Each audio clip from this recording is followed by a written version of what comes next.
Bonjour à tous et à toutes. Bienvenue dans ce nouveau podcast, La Matrescence. Je suis Clémentine Sarlat.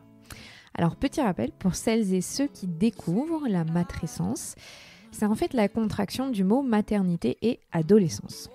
Vous savez, cette période plutôt ingrate et inconfortable qui dure plusieurs années, où rien ne va dans notre corps et notre esprit. Eh bien, l'anthropologue Dana Raphael a identifié il y a maintenant 22 ans la naissance d'une mère comme la matrescence. Sauf que cette transition, pour la femme, est beaucoup plus violente puisque bien plus courte dans le temps. Ce changement d'identité peut être très bien vécu, et tant mieux, déboussoler ou bien faire peur. Dans ce podcast, j'ai envie de vous emmener loin et de pouvoir balayer un large éventail de sujets qui tournent autour de cette période si importante de notre vie, avec aucun tabou évidemment, mais aussi pouvoir élargir le champ et parler parfois d'éducation et de méthodes que l'on peut mettre en place. Ça va être le cas pour l'épisode d'aujourd'hui parce que on va parler entre autres de matrescence bien sûr, mais de la langue des signes. Alors je suis ravie de vous retrouver pour ce deuxième épisode. J'ai eu le plaisir en fait d'interviewer Marie chez elle à Mimizan dans les Landes. Vous la connaissez peut-être sous le pseudo de Little Bun Bao sur les réseaux sociaux. Marie en fait elle est interprète en langue des signes française et maman d'une petite fille de 20 mois, Bao.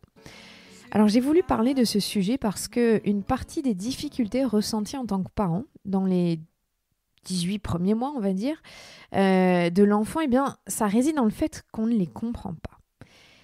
Et je peux vous assurer que la langue des signes est un petit miracle. Pour vous situer, on va faire un petit peu d'histoire, la langue des signes est enseignée aux bébés depuis les années 80. Et ça, c'est grâce à un médecin américain, Joseph Garcia. En fait, il s'est intéressé à la question en observant les enfants entendants de ses voisins sourds apprendre à communiquer via la langue des signes, et ce, dès 9 mois. Alors juste une précision, on dit bien la langue des signes et pas le langage, parce que c'est une langue à part entière, et chaque pays a sa spécificité, comme voilà, le français, l'anglais, évidemment. Bref, on revient à José Garcia, le docteur. En fait, il a été fasciné, et il a donc décidé de mener des études. Il a sorti un livre par rapport à ça, et il a conclu via ses études, je cite, que les enfants signeurs développaient leur capacité de communication, mais aussi cognitive, plus rapidement que leurs pères non signeurs et le langage avec. Improbable, me direz-vous. Eh bien non, pourtant aujourd'hui il y a un véritable engouement de la part des parents, mais aussi des professionnels de la petite enfance, à mettre en place cette communication. Dans cette interview très touchante avec Marie, on va parler de ce que ça représente d'enseigner la langue des signes à son bébé. On va casser un peu les mythes aussi, la peur du retard du langage. Voilà, on aura des réponses concrètes face à ça. Et on a aussi parlé, je vous le disais, de la matrescence parce que Marie, elle a vécu en tant que mère un véritable changement d'identité. On dit souvent, avant j'avais des principes et maintenant je suis maman ou papa.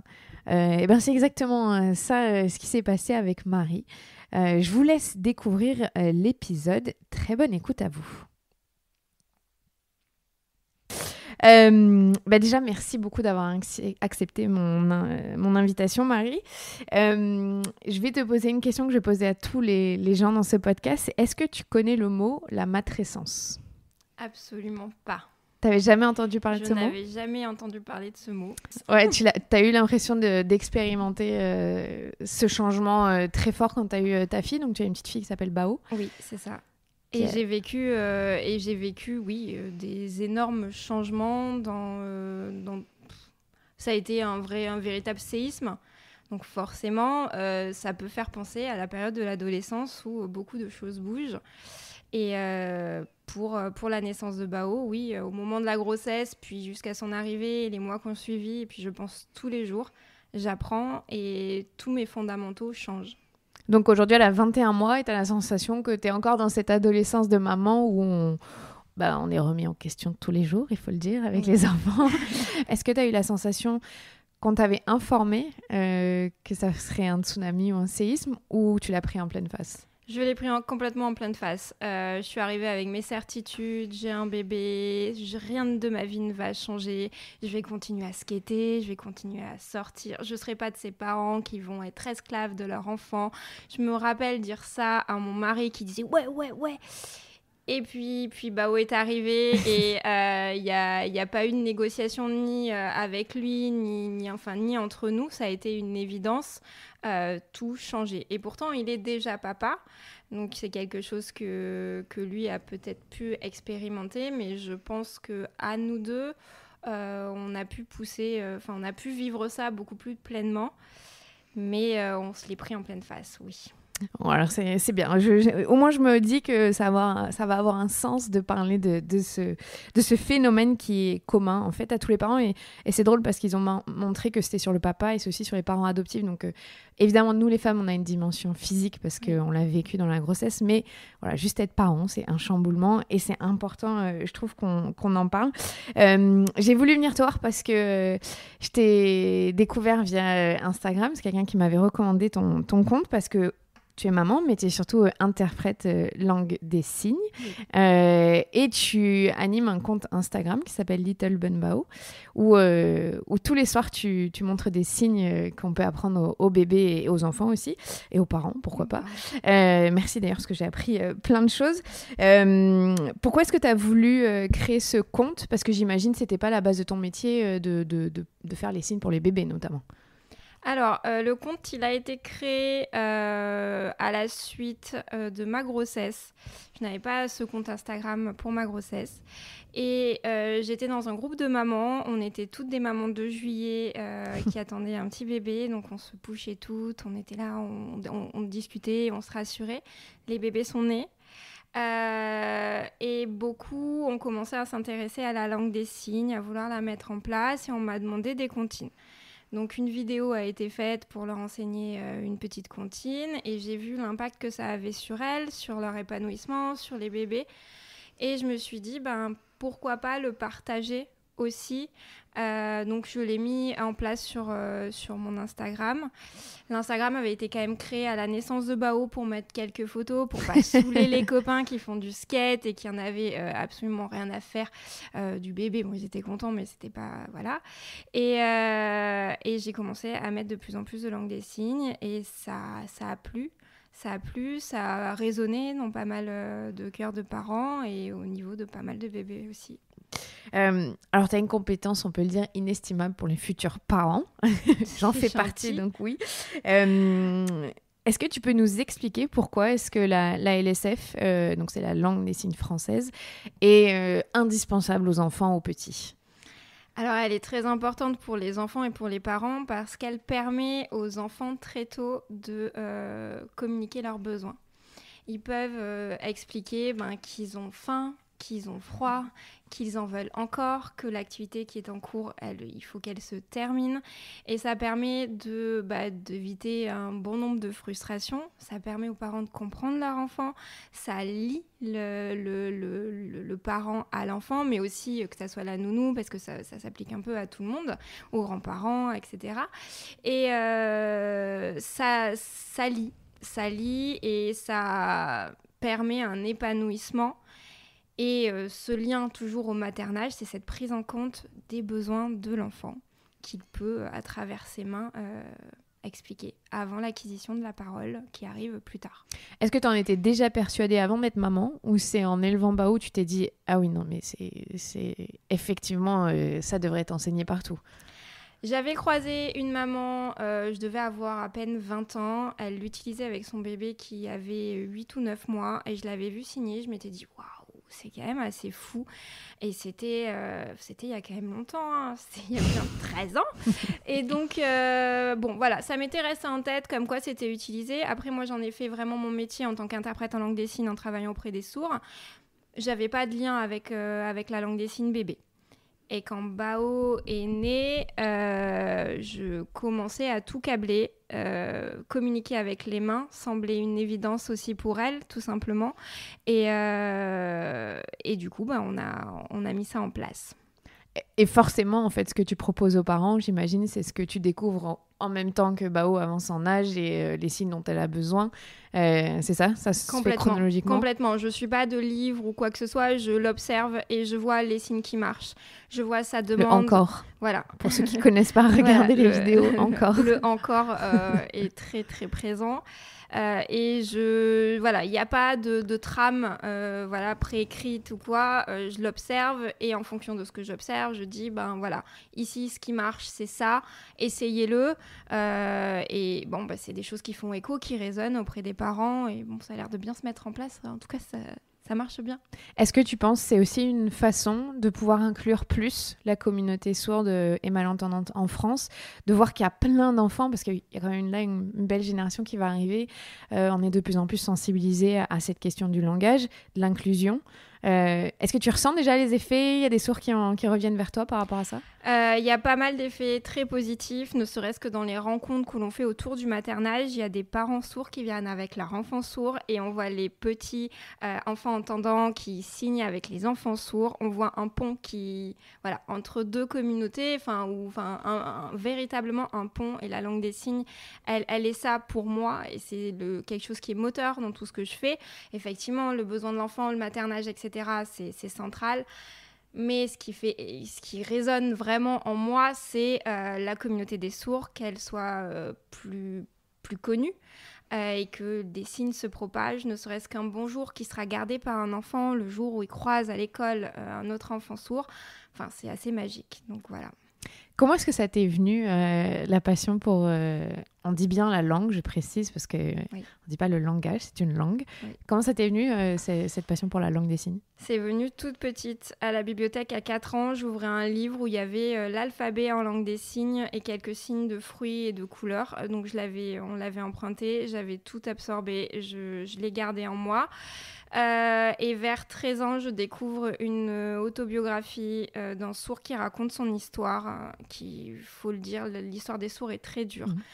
Les sourds avaient les mains attachées dans le dos à l'école pour ne pas pouvoir parler en langue des signes. Il y a des choses très, très... qui m'ont bouleversée. À la suite de ça, j'ai demandé à mes parents d'apprendre la langue des signes pour pouvoir communiquer avec cette communauté, rencontrer ces sourds-là. Et voilà, ça ne s'est jamais arrêté. Et donc, t'habitais à Paris, t'es parisienne, c'est ça? Absolument pas. T'étais où? À Narbonne, dans le sud de la France. Et t'as facilement pu te mettre en relation avec la communauté sourde de Narbonne? J'avais de la chance, il y avait une association de sourds sur ma petite ville qui m'ont accueillie à bras ouverts, et j'ai pu suivre une formation qui m'a permis d'accéder à une autre après sur Montpellier et de grimper jusqu'à Paris où j'ai fait mon école. Parce que c'est...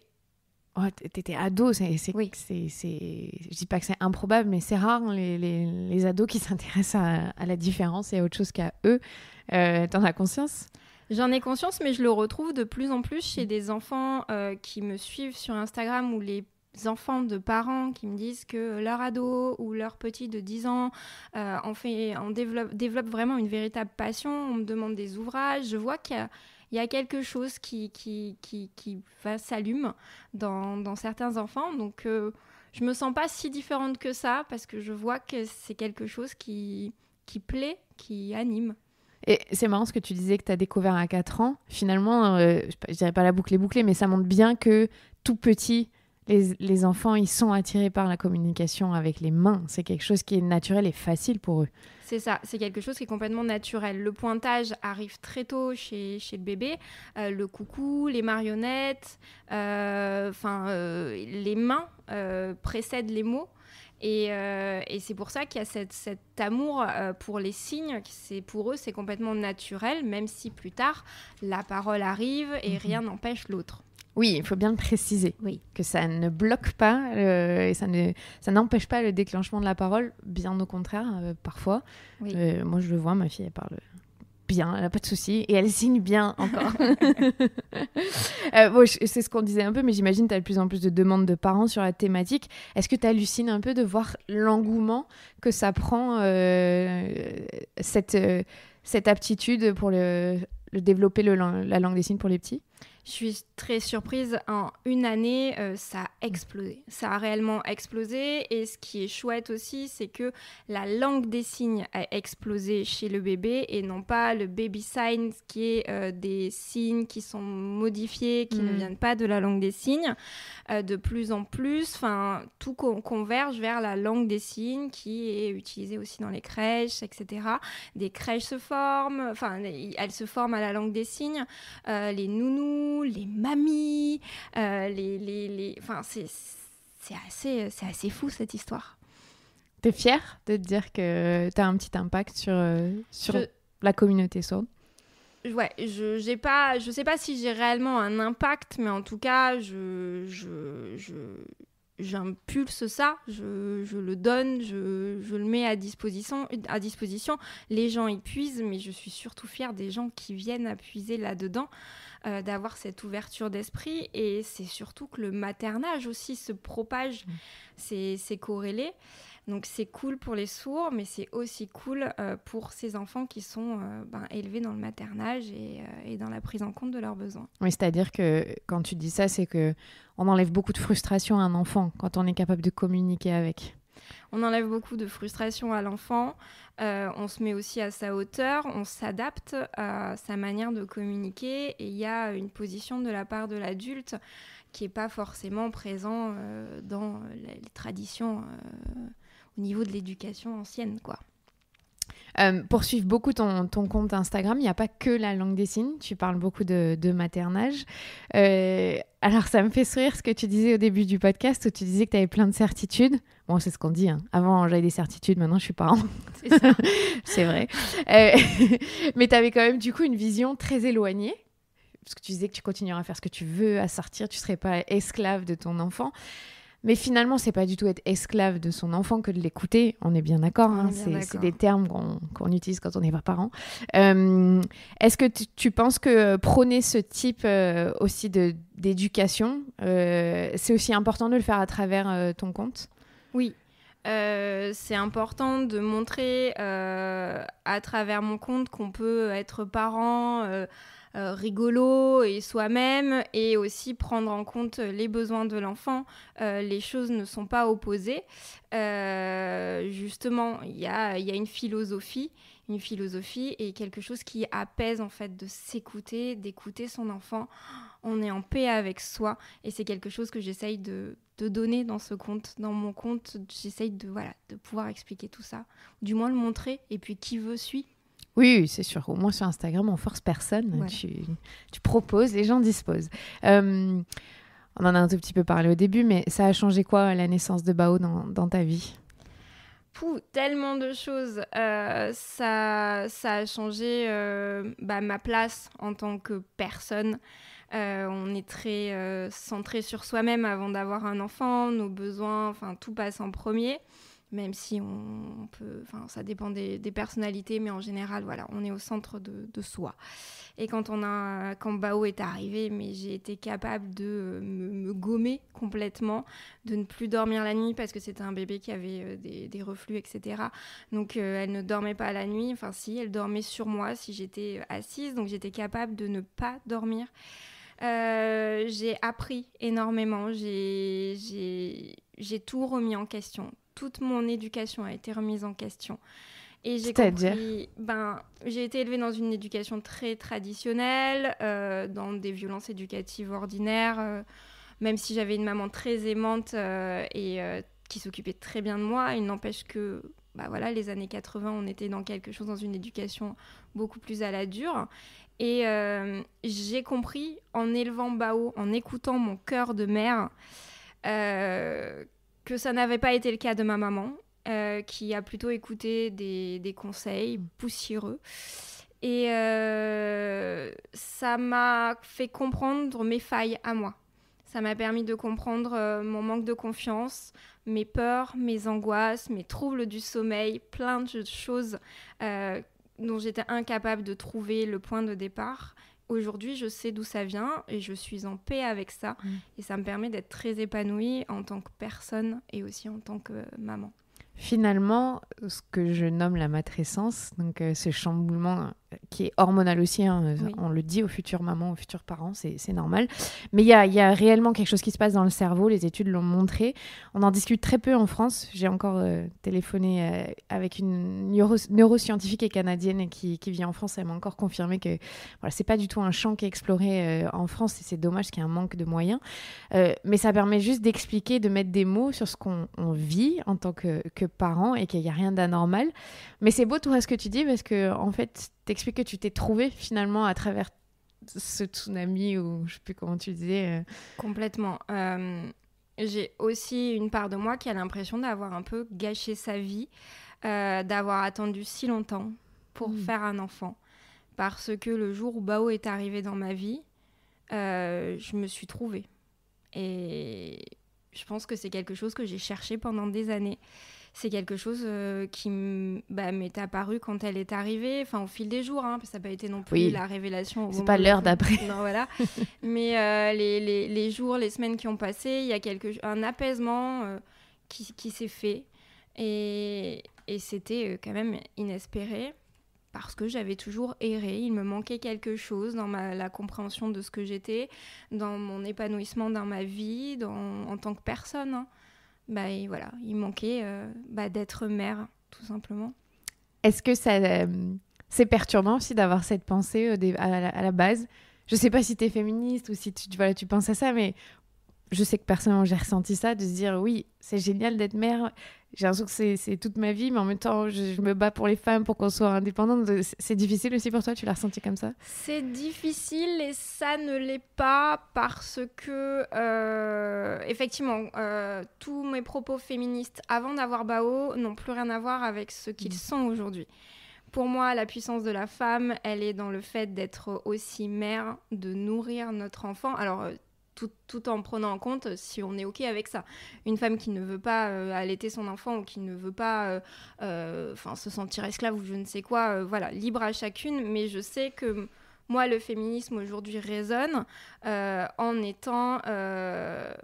me sentir puissante en tant que mère, élever ma fille comme bon me semble, sans écouter tout ce qu'on a de très ancien au niveau de l'éducation et très présent encore sur le terrain, et le fait de la nourrir, de l'allaiter, voilà, tous ces choix, et de me sentir libre et puissante.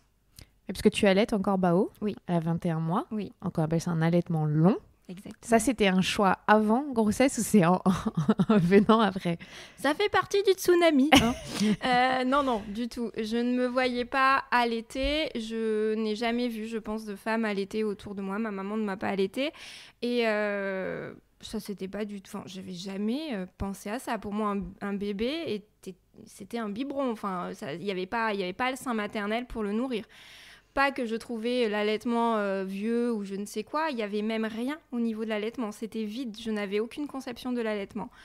Et c'est au cours de la grossesse que je me suis dit, je vais faire les premiers temps, je l'allaiterai, parce que c'est quand même quelque chose qui est bon pour le bébé. Et après, ça a été une évidence, une véritable évidence. Et aujourd'hui, ça continue.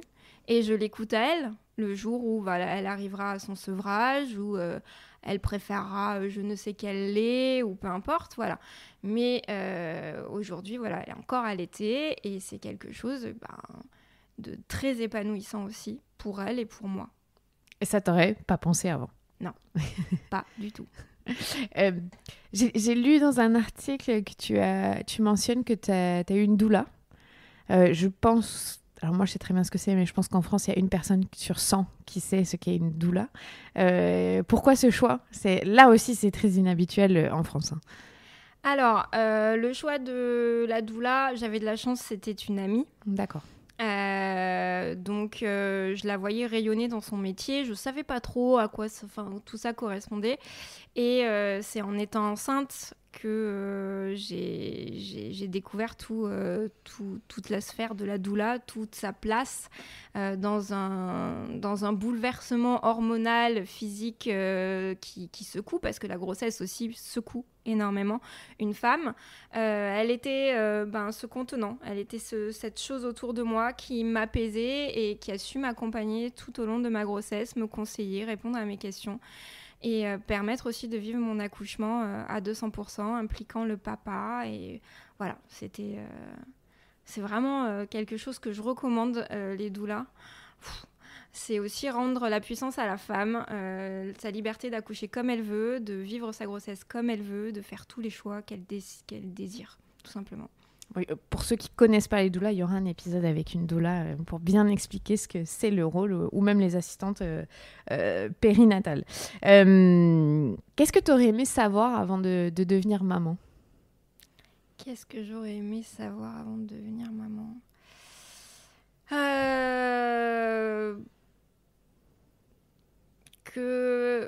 Oui, j'aurais aimé savoir que ça allait être une rencontre aussi avec moi-même. Je ne pouvais pas imaginer que avoir un enfant, pour moi, c'était donner beaucoup de soi. Je ne pouvais pas savoir que j'allais, moi, me trouver. Et cette clé-là, j'aurais aimé qu'on me la donne beaucoup plus tôt ou qu'on m'en informe, mais c'était pas du tout des choses dont j'avais été au courant. Aucune maman autour de moi ne m'en avait parlé. Et c'était plutôt même honteux un peu de s'épanouir dans la maternité, voilà, avec tout ce qu'il y a autour du féminisme, peut-être, je ne sais pas. Mais voilà, j'aurais aimé qu'on me le dise, que c'est aussi une façon de se trouver, de s'épanouir, de trouver de la sérénité, ce qui est chose rare aujourd'hui. T'as accouché à Paris ? Non plus. Alors, vous viviez à Paris, mais vous avez déménagé. C'est pour ça que je parle de ça. Oui. C'était lié aussi à l'arrivée de Bao, de venir... on est à Mimizan, ici. Il fait beau, on est près de la plage. De venir dans les Landes, donc rien à voir en plus avec là où tu as été élevée. Ouais. J'ai fait la grossesse de Bao dans le sud de la France, loin de Paris. J'avais pas envie de vivre une grossesse à Paris. J'avais envie de la couver tout simplement à la campagne, là où mes parents habitent, d'avoir une petite clinique, d'être accompagnée par une petite équipe et d'être au calme, coupée de la folie parisienne qui collait très bien à mon ancienne vie, à cette cette femme skateuse, parce que voilà. Mais voilà, j'ai eu besoin d'aller ailleurs pour la naissance de Bao. Et pourquoi venir à Mimizan alors ? Parce qu'on est des surfeurs et des skateurs et que c'est quand même un cadre de vie pour une enfant et même pour nous, soyons honnêtes. Moi, je voulais partir de Paris bien avant d'avoir Bao. J'étais pas très très bien non plus à Paris, trop de pollution, c'était trop au bout d'un moment. Tout était trop. Et ici, c'est idéal pour ma fille, pour mon mari et pour moi. Donc, on est très heureux d'avoir fait ce choix. Et comment est-ce que tu arrives à équilibrer ta vie pro et perso ? Parce que j'imagine que tu fais tout du coup d'Internet, c'est ça ? J'y arrive pas trop bien. Hein. Je ne pourrais pas donner de conseils là-dessus.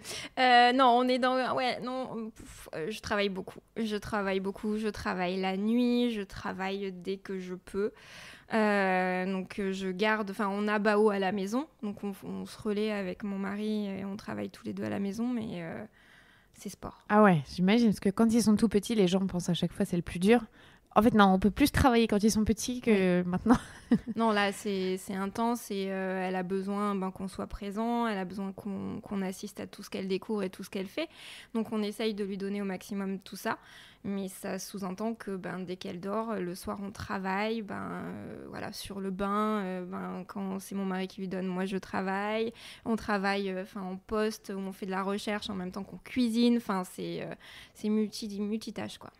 Parce que ton activité principale, ça vient des cours en ligne que tu donnes ou de l'interprétariat ? Maintenant, c'est les cours en ligne qui ont pris le pas. Je fais des missions d'interprète toujours dans la région.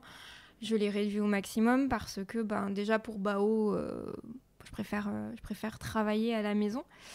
Et que interprète en langue des signes, je l'ai fait pendant 8 ans. J'ai adoré, mais c'est plus trop... voilà.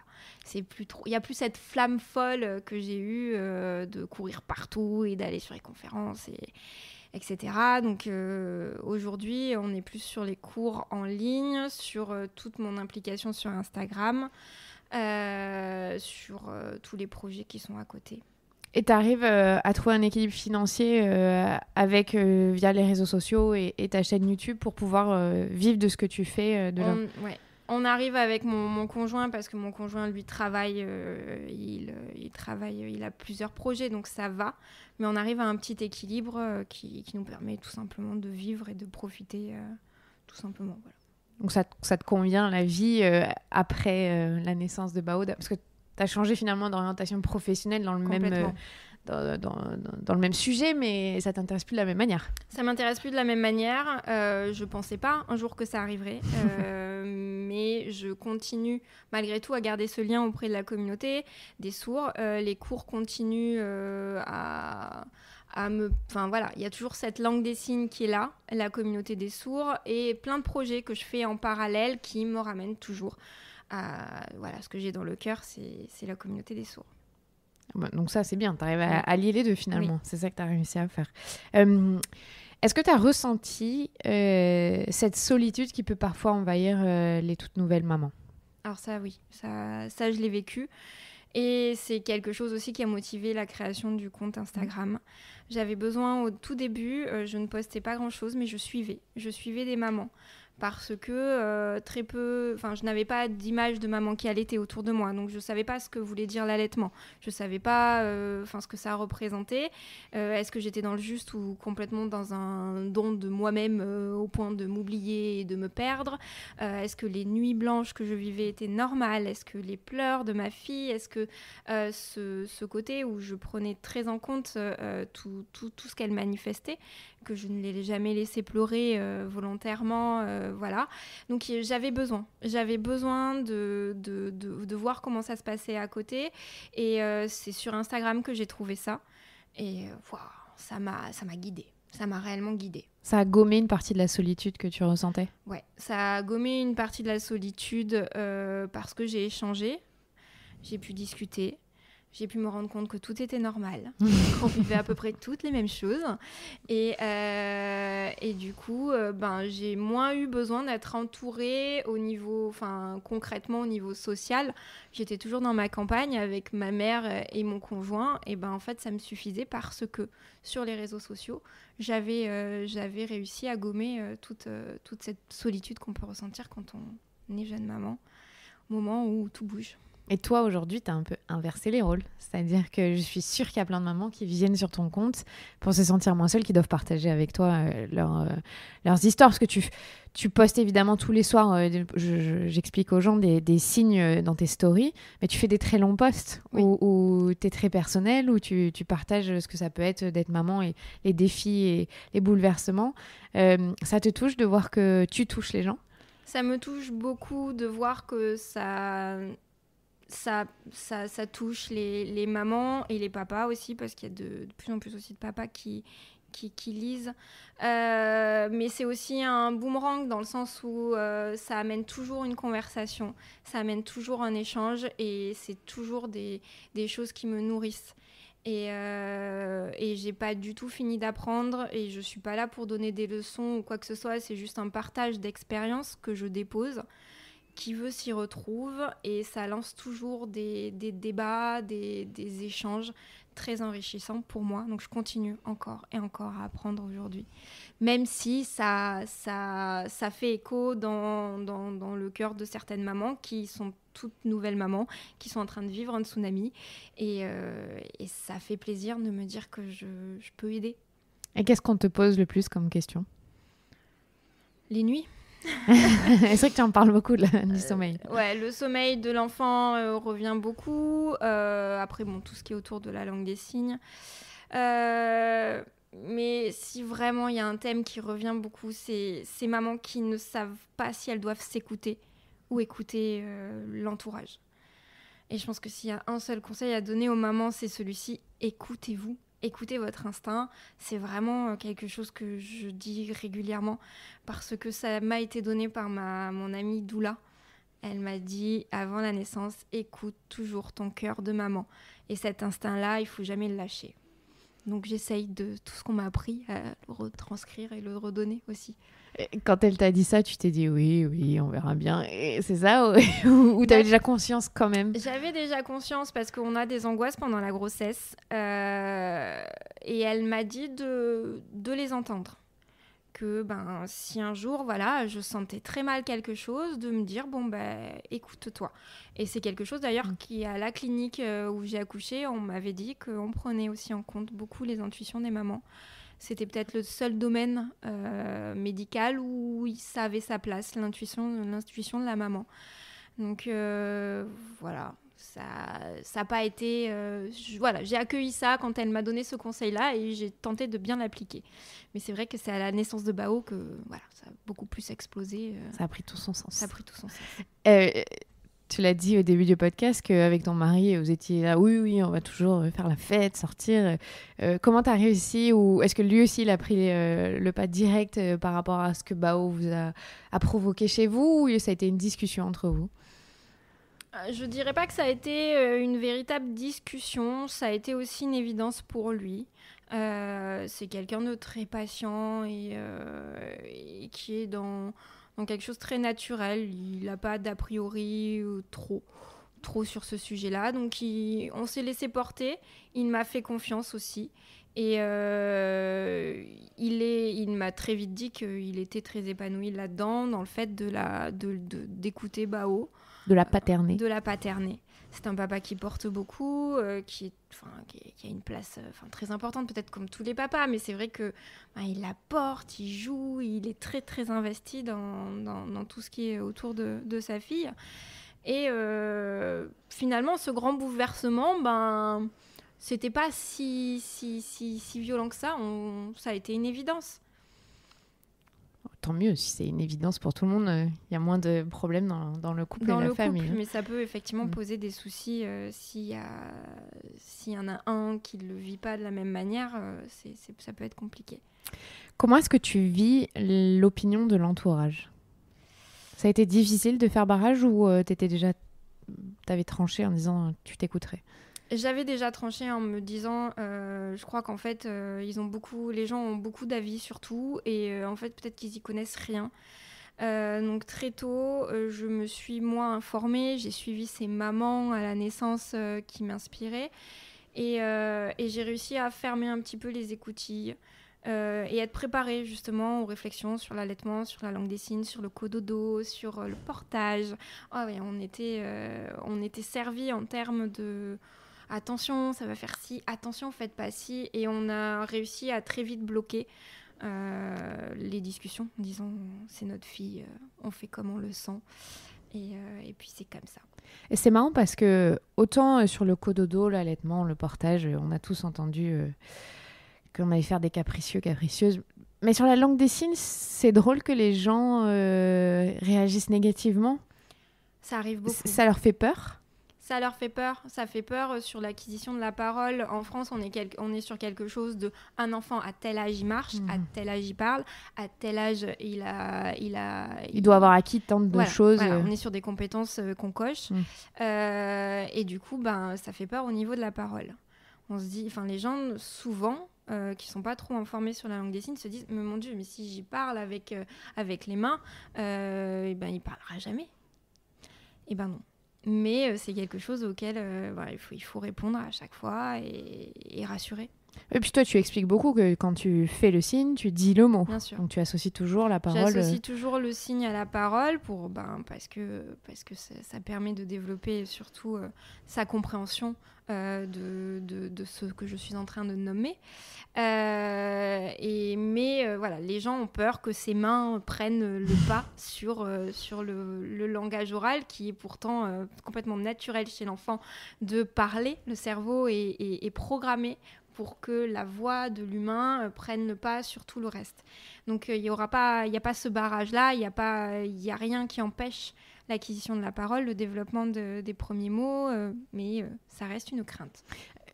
Tu me corriges si je me trompe, mais de ce que moi j'avais lu, et c'est pour ça aussi que j'avais voulu mettre en place la langue des signes avec ma fille, c'est que physiologiquement, les enfants avant un certain âge, ils ne sont pas capables de parler. En revanche, ils sont capables de faire des gestes. Donc c'est pour ça que c'est important de leur apprendre. Ça ne veut pas dire qu'ils n'ont pas compris, ça veut juste dire que physiologiquement, ils ne sont pas prêts. C'est ça ? Exactement. Les enfants ne peuvent pas parler à partir de 6 mois. sauf qu'à partir de 6 mois, un enfant enregistre déjà les premiers signes et va commencer à les réutiliser. Alors moi, je vois des utilisations de signes très tôt, mais on va dire que vers les 8 mois peuvent apparaître les premiers signes. Un enfant à 8 mois n'est pas capable de parler, de prononcer des mots, il est encore en train de babiller, etc. Mais par contre, il est capable de dire encore ou changer la couche, qui est quand même une notion, mais dire changer, j'ai besoin de changer ma couche, je trouve qu'on est dans un degré de réflexion au niveau de son cerveau. Je trouve ça fascinant. Et on ne le voit pas parce que c'est masqué par cette absence de parole. Et de possibilité de communiquer, exactement. alors que là, on l'autorise. Et là, on l'autorise et l'enfant peut très tôt communiquer ses besoins. Chez Bao, par exemple, c'était la musique. C'est fou.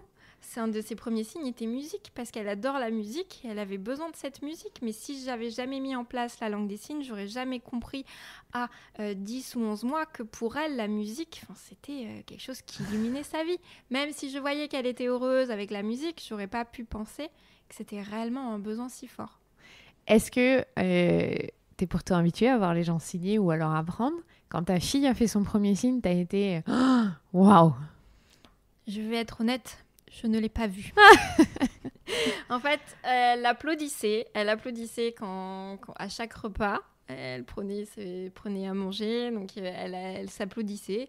Et en fait, non, elle voulait dire encore, mais vu qu'elle est toute petite, ça faisait comme si elle s'applaudissait. Donc les premiers signes, ce premier signe-là, je ne l'ai pas vu. Et c'est au bout d'un moment, dans la répétition de ce signe, j'ai fait « Oh mais non !»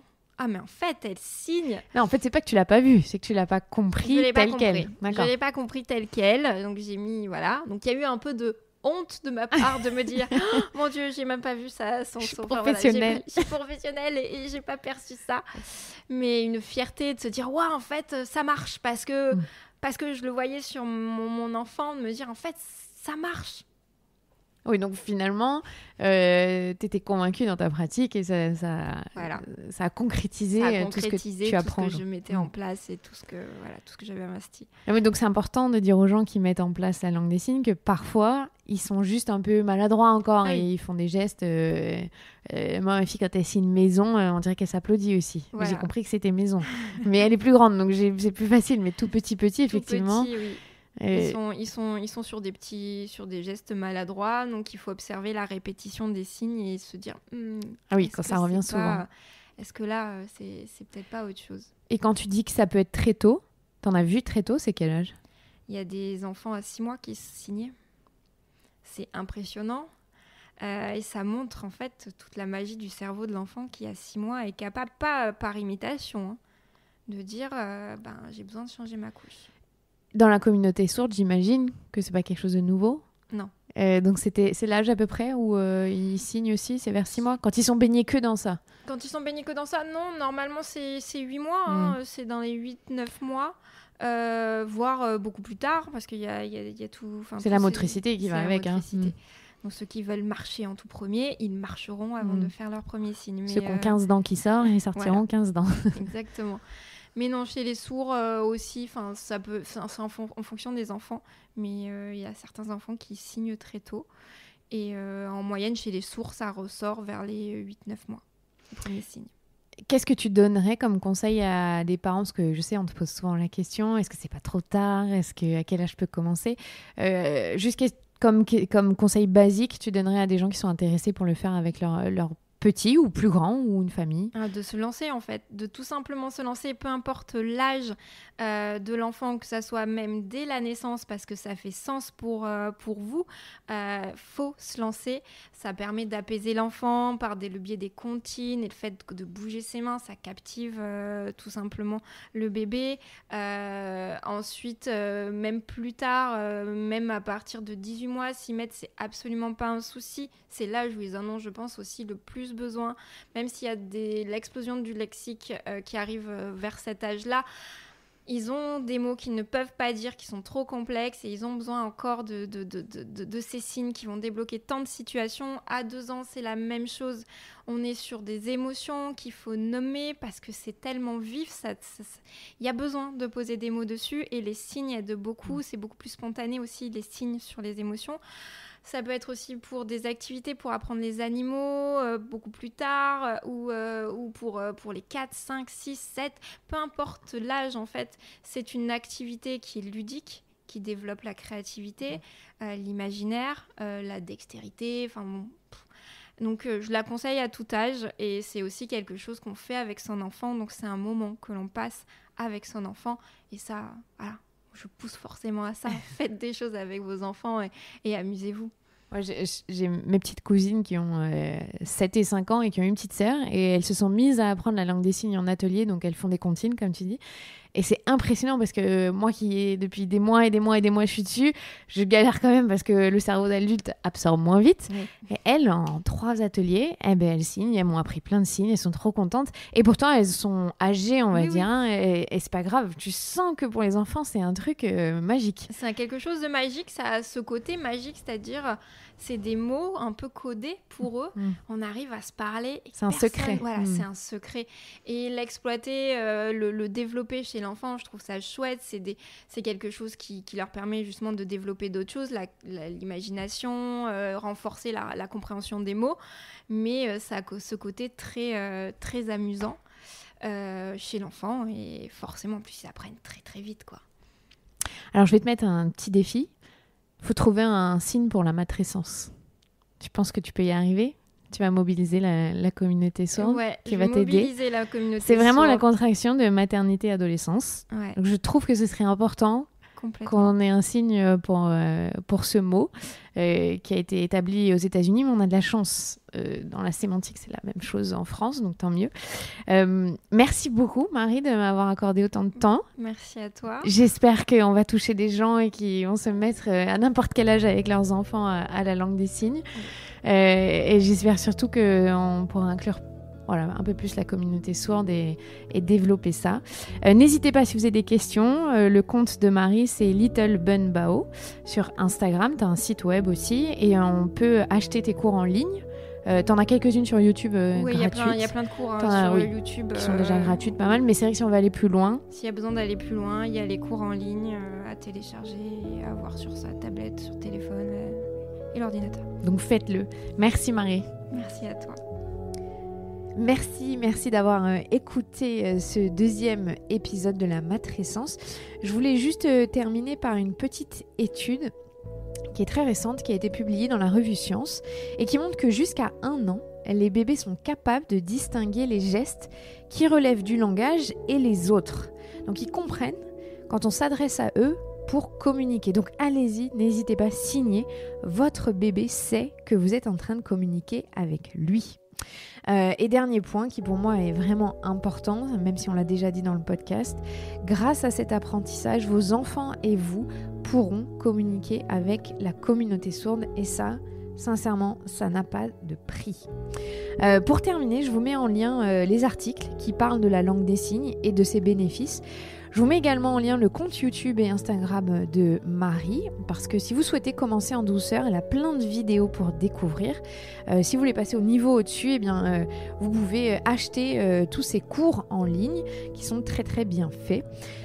Si vous avez aimé cet épisode, n'hésitez pas à mettre 5 étoiles sur iTunes, à laisser vos commentaires. Je suis ravie de les lire à chaque fois et de découvrir vos histoires. Mais en tout cas, de laisser des étoiles, ça fait connaître le podcast et je pense sincèrement pour celui-ci que c'est très important de pouvoir donner le plus d'outils possible à tous les parents. Parlez-en autour de vous évidemment. En tout cas, je vous souhaite une très bonne fin de journée, une très bonne journée en fonction de l'heure à laquelle vous écoutez.